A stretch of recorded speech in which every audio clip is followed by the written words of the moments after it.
अस्सलाम वालेकुम दोस्तों।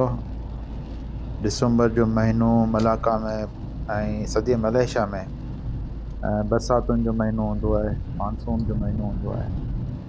मानसून जी बरसातूं शुरू हिते थी वेंदियूं आहिनि नवंबर में, बल्कि अक्टूबर जी पछाड़ी में ई जेको आहे सो उन्हनि में वाधारो अची वेंदो आहे। पर जेका घणी बरसाति चइजे उहा थींदी आहे दिसंबर में। पोइ जनवरी जी ॾहीं ॿारहीं खां पोइ बरसातूं ख़तमु थी वेंदियूं आहिनि। पोइ फेबरवरी वारो महीनो जेको आहे हिते सफ़ा घटि बरसाति हूंदी आहे। उनखे ख़ुश्क तरीन महीनो जेको आहे सो दिसंबर 15 जनवरी खां वठी ईअं खणी चओ त फेबरवरी जी पछाड़ी ताईं उन में हिकिड़ी ॿ बरसाति ई पवंदी आहे, वधीक कोन पवंदियूं आहिनि। सो हींअर ॾाढी बरसाति आहे हिते, ऐं बरसातुनि जे करे फ्लैश फ्लड ऐं ॿोॾूं अचनि थियूं। घणी बरसाति पइजी वञे त पोइ उन टुकड़े में ॿोॾ अची वञे, पोइ पाणी लहियो त मञे थो, पर हिकु नुक़सानु तमामु घणो थो करे। दुकानुनि में घिड़ियो वञे, घरनि में घिड़ियो वञे पाणी, जेके ख़ासि करे जेके झकाण वारा टुकड़ा आहिनि।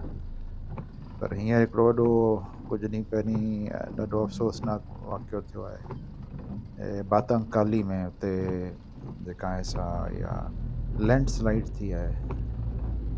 जबल जे भर में को मैदानी टुकड़ो हो, उते फार्म बि हो, उते स्कूल जा ॿार ऐं इहे सभु वञी उते कैंप आहियूं आहिनि, कैंप साइट हुई।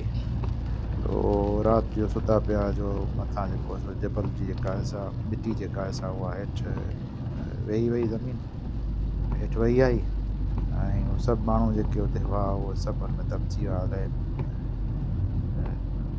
30-35 माण्हू त थी वेंदा, कुझु अञा एक्चुअल फिगर त 25-28 जे लॻभॻि आहे, पर अञा ॿियूं बॉडीज़ जेके निकितियूं कोन्हनि।